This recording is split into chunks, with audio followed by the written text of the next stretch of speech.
আমাদের আজকের রেসিপি একটা নতুন ভর্তার, খুবই ইউনিক এই ভর্তাটা। আমি এই ভর্তাটা বানানোর জন্য চুলায় চলে যাব। চুলায় একটা প্যান বসে আমি গরম করে এতে দিয়ে দেবো সর্ষের তেল। এই ভর্তাটা সর্ষের তেল দিয়ে বানাতে হবে। এখন আমি এক এক করে মিষ্টি কুমড়াগুলো দিয়ে দিব,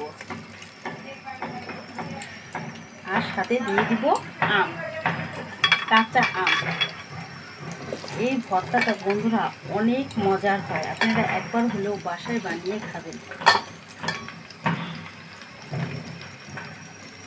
এখন উল্টিয়ে পাল্টিয়ে আমি একটু সময় নিয়ে ভাজবো।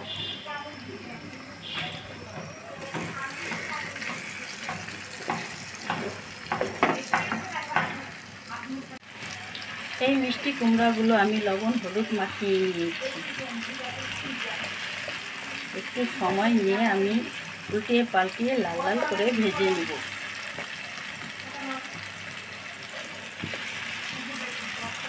এই ভাজার উপরই ভর্তাটার স্বাদ নির্ভর করে বন্ধুরা। এই ভাজাটা যত ভালো হবে ভর্তাটার টেস্ট তত বেশি ভালো হবে।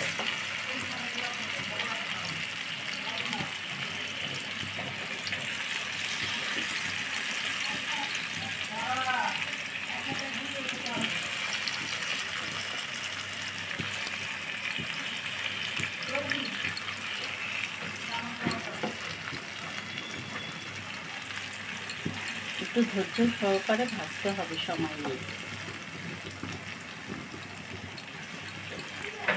সাথে আমি আমগুলো ভালোভাবে ভেজে নিব। এই আমের সিজনে বন্ধুরা আপনারা একবার হলেও এই ভর্তাটা বানিয়ে খাবেন, খুবই মজার ভর্তা।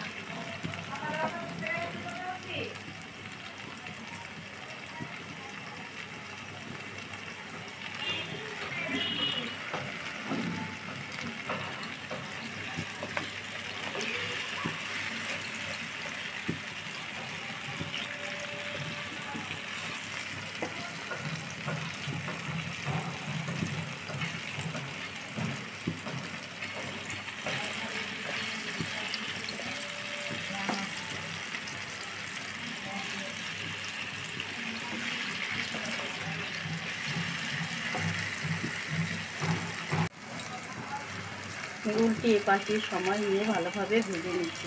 এখন একটা ঢাকনা দিয়ে আমি ঢেকে দিব 5-6 মিনিটের জন্য, যাতে মিষ্টি কুমড়াগুলো ভালোভাবে সিদ্ধ হয়। এই সময় চুলার আঁচটা আমি রাখবো মিডিয়াম টু লো হিটে। ফিরে আসবো আমরা 5 মিনিট পর।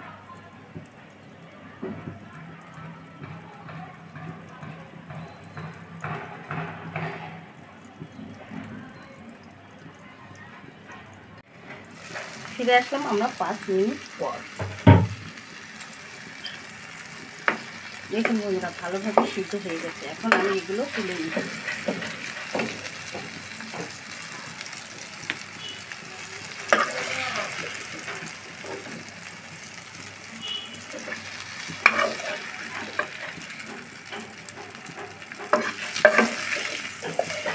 এগুলো তুলে নিয়ে আমি একই কড়াইতে আর একটু সর্ষের তেল দিয়ে দিব 3টা শুকনো লঙ্কা আর পেঁয়াজ রসুন। পেঁয়াজ রসুনটা আমি একটু বেশি করে দেবো, যাতে পেঁয়াজ রসুন যত বেশি দেওয়া হবে ভর্তার টেস্ট কিন্তু তত বেশি ভালো হবে। দিয়ে আমি একটু সময় নিয়ে ভাজবো। এর মধ্যে আমি দিয়ে দিব লবণ, সামান্য পরিমাণে লবণ দিব। যেহেতু মিষ্টি কুমড়াটা আমি লবণ হলুদ মেখে ভেজেছি, দিয়ে দেবো সামান্য পরিমাণে হলুদের গুঁড়া। শুকনো মরিচগুলো আমি ভালোভাবে ভেজে তুলে নিয়েছি। এখন পেঁয়াজ রসুনগুলো আমি ভালোভাবে হাতার সাহায্যে ছিটা করে মিশিয়ে নিব। রসুনগুলো হাতার সাহায্যে আমি ভালোভাবে মিশিয়ে নিয়েছি। এখন আমি এতে দিয়ে দিব মিষ্টি কুমড়াগুলো। মিষ্টি কুমড়াগুলো আমি এখানে ভালো করে হাতার সাহায্যে মিশিয়ে নিয়েছি।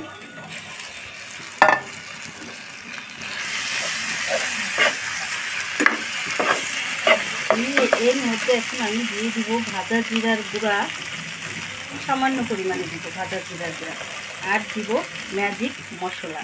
এটা দিলে বন্ধুরা ভর্তার স্বাদ অনেক গুণ ভালো আসে।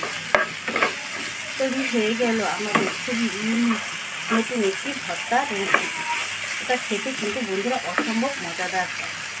এখন আমি ভালোভাবে মিশিয়ে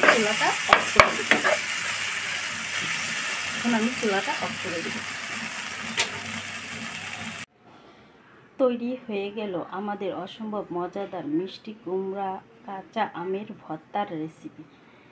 বন্ধুরা, আমার রান্নাগুলো যদি আপনাদের পছন্দ হয় প্লিজ সবসময় পাশে থাকবেন, লাইক এবং সাবস্ক্রাইব করে দিবেন যারা ইউটিউব থেকে দেখছেন, আর যারা ফেসবুক থেকে দেখছেন তারা লাইক কমেন্ট শেয়ার করে দিবেন। এবার তাহলে আসি।